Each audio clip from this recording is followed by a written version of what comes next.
Hey Yoke, what is going on with the Chico army? And if you're a newbie, a viewer of the tube. I'm the host Tyler, and this is a crypto channel that brings you more questions than answers, kind of like this video clip.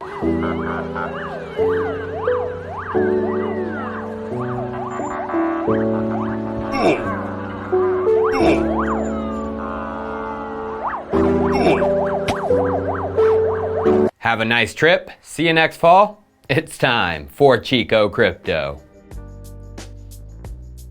Well, isn't this nice? 10K seems to be holding, and even further seems to be holding too, $1,000 above the 11K level. What about that 9.6K CME gap? It needs to be filled, right? Wrong, cause Bitcoin gonna Bitcoin and the setup isn't fully complete yet. What do I mean? Well, I explained it better in this video that YouTube Analytics decided to fudge up on, so it performed absolutely terrible. Kindly give it a watch if you would help it get the views it deserves. But in short, pulling out the Bitcoin 7-day chart with the bullish price run up from 9,300 to over 11K, there has been a good amount of liquidations, mostly shorts, which in total over 7 days has been liquidations of over 236 million face value on BitMEX shorts alone. Now breaking that down day by day, we can see the bulk of short liquidations in the green came over the weekend on Saturday, 65 million, and on Sunday over 120 million in those liquidations, just short. Now, as we know, on Monday, Bitcoin reached a peak of around 11,200 and then took a pretty steep dip down to 11,700. Now, if you know what leverage is and you go 50x or 100x, you have no wiggle room if you go long or short. That serious price of a movement that happened should have set off a flurry of long liquidations if degenerate gamblers were getting confident. But as we can see, it only reached 15 million in long liquidations, the red on Monday the 27th. There were some that took that bait, but not enough. So I personally don't think we take the big dip just yet. There is still much more room to be made wrecking the shorters than the longers in my personal opinion. And that opinion is we have traders setting up big shorts as we speak. The levels we are at right now are serious levels, as we have once tried to get past 10K in February of this year, but the Rona fizzled that one out. And then of course back in June of last year, we got just past the levels we are at right now, but got rejected. So twice now, Bitcoin hasn't been able to sustain prices and keep the bull pumping forward above 10K, 11K, 14K and beyond. And the Rona isn't gone, and the past tells us down, and people know that. Thus, I think it will go in the opposite direction, up. But for how long? Well, this leads me into the title of my video, my cash out plan for this bull run. Now, the last time I did a video like this, it was about a year ago, in early July 2019. And my plan was to begin cashing out at the old 2017 all-time high of 20K, beginning with 10% of my portfolio then, and then each 10K move up. If Bitcoin reaches 30K, then another 10%, 40K, another 10%, 50K, another 10%, and so on and so forth. And the cash out would come in the form of a stablecoin, not US dollars, DAI, which I would use in DeFi to earn interest on, and then decide to rebuy, hopefully at lower prices, all the crypto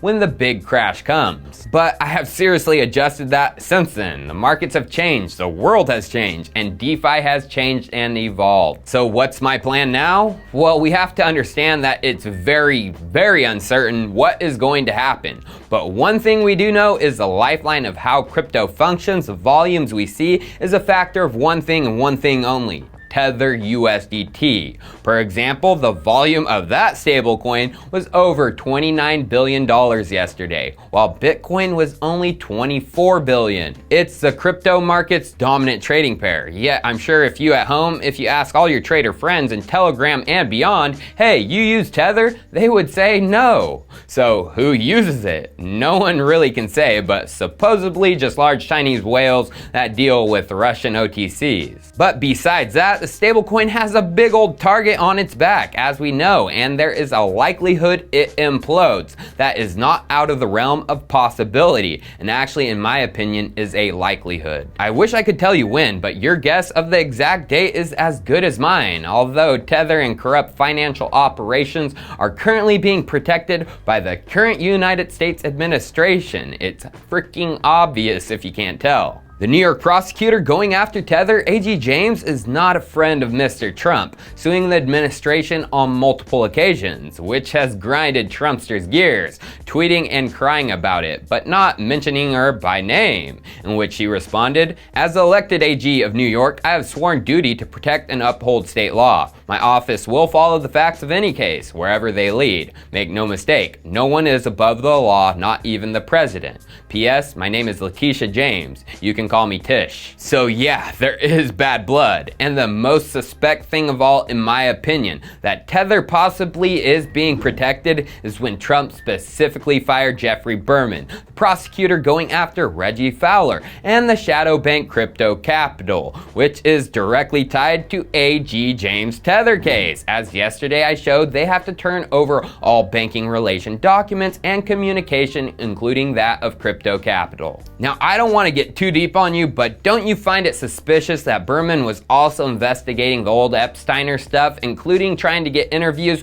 with Prince Andrew, and then he got fired? Yeah, I have a feeling Tether, Bitcoin, and crypto is tied to all of this, but hey, that's just me. So all of that makes me weary as can be about this November election time. And why don't we look to crypto to see what the public sentiment is regarding this election? Augur V2 was just launched, which shows what people are predicting on outcomes, and they don't think Trump is gonna win. But this isn't limited to crypto, it's across betting and predictions. Trump has slid like a mofo with only a 36.4% chance of taking it. And if he loses, and if I'm correct that things will be uncovered about Bitcoin and Tether which go beyond just fractional reserves and hiding the loss of funds, Bitcoin will go down with that crushing news. And in my opinion, steeply. Thus, the bigger chance of loss in November, the quicker and bigger the pump now. So my plan is to start cashing out once we hit the range of 13K to 14K.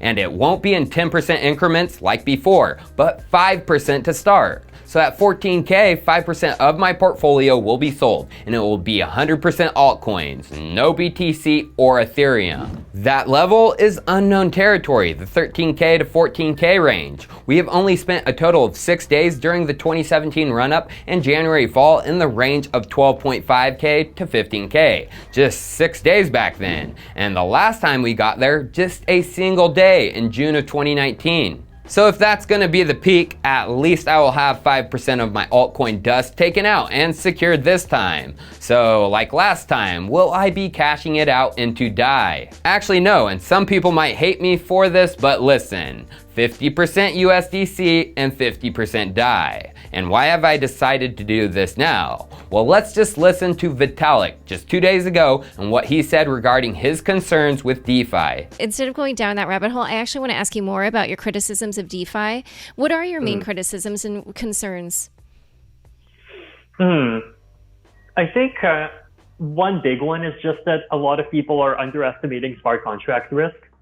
So like I remember even a year ago, like there were people on Twitter, I think it was, making the case that, you know, hey, if you have dollars in a regular bank account, then you're making maybe 2% interest, and that assumes, you know, like some kind of fixed deposit, whatever. And if it's variable, then it's even less.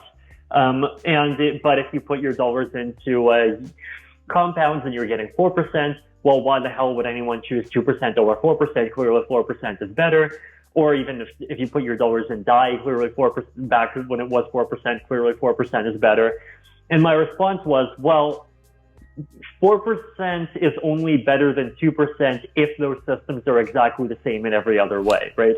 And in fact, for the 4% system to be better than the 2% system, you basically need the 4% system to have less than a 2% chance a year of breaking, right? Because if the 4% system has a 5% chance a year of breaking, then it becomes negative 1%. And so I feel like there's a lot of people that are just not fully taking this into account in some of their calculations. And, you know, they might think that, oh, okay, it's been safe for a while, and these projects are audited. And like a lot of these DeFi projects really have like done a great job of auditing themselves and just doing a way better job of that and learning from the mistakes of the DAO and all of those things. But at the same time, are we safe enough that we can promise a chance of breaking of less than 2% a year? I don't think we can get there yet, right? So, that's one thing. And so I think kind of the main takeaway from that criticism, I guess, is that DeFi is still fine, but don't act like it's a place where you should advocate for a lot of regular people to put their life savings into. Yeah, underestimating the risks of smart contracts. And DAI is a smart contract, the most trusted, time-tested, decentralized stablecoin smart contract, but there is risk there nonetheless. And I know USDC is not decentralized, but fully centralized with Circle and Coinbase behind it, running the banking relationships which hold the USD backing it. But the dollar accounts are actually audited, unlike Tether, and they have the functionality of actually being able to redeem it for those dollars, unlike Tether. Although, since it's fully regulated, there is the risk of blacklist, as just last month in June, Circle confirmed freezing 100K at the request of law enforcement. But if you're not doing anything wrong, you don't have anything to worry about. After this, the next move I will make will be between 15K to 16K, as if we get past and stay past 14K, things will get moving and they will get moving quick. I plan to now take out bigger chunks, beginning with 10% of what is left. All altcoins again, and the same 50 to 50 ratio applies, 5% DAI and 5% USDC. The same goes for the next move. Skip 1K and cash out in the next range, 17K to 18K range. And this time I bump it up to 20% of what I have left, as this will be bubble territory. And this time 15% altcoins and 5% Bitcoin and Ethereum. Finally, it's time to skip another 1K and to start cashing out in the 19K to 20K range. And I vow if this comes before or around election time to cash out 50% of what I have left. But this time 100% USDC, as that amount of money cashed out will be risky to leave full trust to a pretty damn young smart contract like DAI. And this will be 30% Bitcoin and Ethereum, 20% altcoins, because the alts left are the ones I'm gung-ho on, my tops, and I'm not letting go of Chainlink or EWT. By taking out 5% first, then percent of what is left of that, then 20% of that, and finally 50% of that, that would leave me with about 1/3 of my cryptocurrency stack left. A majority Bitcoin and Ethereum with my strongest altcoins. And with this, I'm gonna let it ride, because the prices could go much higher. They could go right smack back down to 3K like in 2017. And this strategy could change and change real quick. I'm just a guy with a computer. I have no idea what will happen, and you should form your own strategy based on multiple sources of information. Cheers, I'll see you next time.